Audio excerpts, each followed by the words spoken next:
اچھا جی، مومنوں کے کارناموں کے اوپر بات ہو جائے. ایک میرا خیال جب یہ سیموئل پتی کا پچھلے سال قتل ہوا تھا فرانس کے ٹیچر کا، تو انہی دنوں میں ایک لڑکی نے ایک ہفتہ پہلے اسلام کے اوپر، بچی تھی 16 سال کی بچی تھی، اس نے ایسے اسلام کے خلاف تھوڑی باتیں کر دی.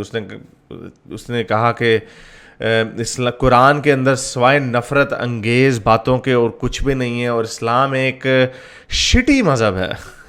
تو یہ 16 سال کی بچی تھی جو اب 18 سال کی ہو گئی ہے. اس وقت میرا خیال 16 سال کی تھی، 2020 میں اس نے کیا.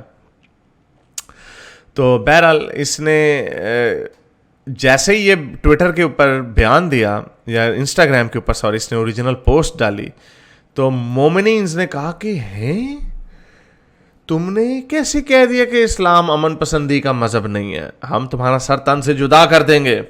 تو اس کو بے تحاشا گالیاں پڑیں، 1,00,000 کے قریب اس کو دھمکیاں آئیں، اور اس کی تصویریں لگائی گئیں، سر کٹا ہوا دکھایا گیا، اور اس کو بھرپور طریقے سے اس کو زچ کیا گیا دماغی طور پہ. تو بہرحال اور جن میں سے کچھ کامنٹس یہ تھا کہ تیرا گلا کٹنا چاہیے، اور ایک نے کہا کہ میں تیرے ساتھ وہی کروں گا جو سیموئل پتی کے ساتھ، جو فرینچ ٹیچر تھا اس کے ساتھ ہوا تھا. تو بہرحال اوبیسلی ایک بچی تھی، ڈر گئی، اس کو پروٹیکشن میں لے گئے اور اس کو بچا کے رکھا. تو اب انہوں نے 13 لوگوں کو پکڑا جن کی عمر 18 سے 30 سال تھی، سارے کے سارے مومنینز تھے.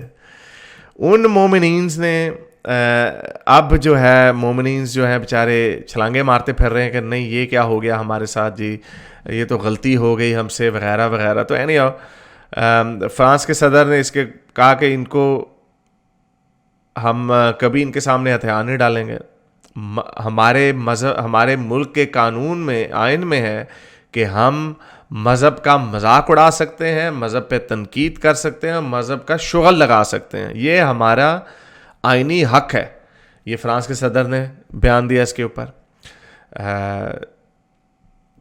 جو لائر تھی اس نے بھی یہ کہا کہ مجھے تو یہ سمجھ نہیں آتی کہ 13 لوگ کس جنگل سے اٹھ کے آ گئے، یہ ہمارے ایجوکیشن سسٹم میں ان سے نکلے اور ان کو نہیں پتا کہ ہمارے آئین میں مذہب پہ تنقید کرنے کی اجازت ہے. اور یہ اس نے، آپ اس کو کہہ سکتے ہیں، یہ ایک انسٹاگرام کی چھوٹی سی پوسٹ ہے جس میں اس نے صرف یہ لکھا تھا کہ قرآن کے اندر کچھ بھی نہیں سوائے نفرت کے، اور اسلام ایک فضول مذہب ہے. اتنی سی بات کے اوپر اتنی سی بات برداشت نہیں کی. بندہ اگنور کر دیتا ہے کہ یہ کل کو تمہارے منہ پہ تماچا پڑے گا. اور اس کا نتیجہ کیا نکلا؟ اب یہ جو 13 جو مومنینز عاشقان رسول جو انہوں نے پکڑے ہیں، اب یہ معافیا مانگتے پھر رہے ہیں. یہ اسی طرح ہے جیسے میں نے آپ کو دکھایا تھا، جیسے ہمارے عاشقان رسول ایسے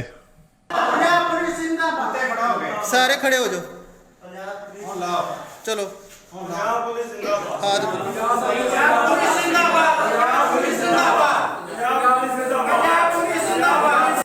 تو یہ جو عاشقان رسول بعد میں ایسے ہوتے ہیں جو چتر پڑنے کی دیر ہوتی ہے. تو بہرحال اب یہ فرانس کے عاشقان رسولوں کے ساتھ کیا ہوا؟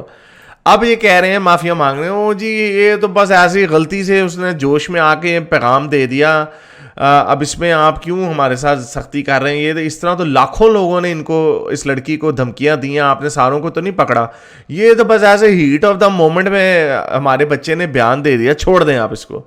تو بہرحال وہ اس لیے معافیا مانگتے پھر رہے ہیں اب یہ لوگ عاشقان رسول. بھائی ڈٹ کے کھڑے رہو، ہاں بھائی کیا ہم نے جو کیا، ہم مذہب رسول اللہ کی خاطر جان بھی حاضر نہیں دیتے، جان بھی حاضر، ایسے ڈرامے بازیاں کرتے ہیں. سو اب ان کو 2 سے 3 سال قید ہو سکتی ہے اور $30,000 جرمانہ ہو سکتا ہے، جس کی وجہ سے یہ ڈرے ہوئے ہیں اور معافیا مانگنے لگ گئے. تو یہ کہانیاں، ان لوگوں کے کرتوت یہ ہیں پوری دنیا میں. چھوٹی سے چھوٹی بات کا پتنگڑ بنا کے ذلیل اور رسوا اپنے منہ پہ خود تماچے مارتے ہیں اور اپنے آپ کو ذلیل کرتے ہیں، اور پھر بعد میں رونا روتے ہیں. جیسے ادھر بھی رونا رو رہے ہیں کہ یہ جی غلطی ہو گئی، آپ لوگوں نے تو اسلامو فوبیا کر دیا، یہ ہم تو بس اس نے جوش میں آ کے یہ کہہ دیا، اس کا سیریس مقصد نہیں تھا یہ کہنے کا. اور لڑکی جو ہے وہ ہیرو بن گئی ہے. اس لڑکی کی کتاب آ رہی ہے اگلے مہینے، جس میں اس نے، اس کتاب کا عنوان یہ ہے کہ میں تمہاری آزادی کی قیمت میں ادا کر رہی ہوں، یہ اس کی اور یہ بیسٹ سیلر کتاب لکھی جائے گی تو اس کو مشہور بھی کر دیا انہوں نے. تو بہرحال یہ مومنوں کے کارنامے ہیں اور بونگیاں ہیں مومنوں کی.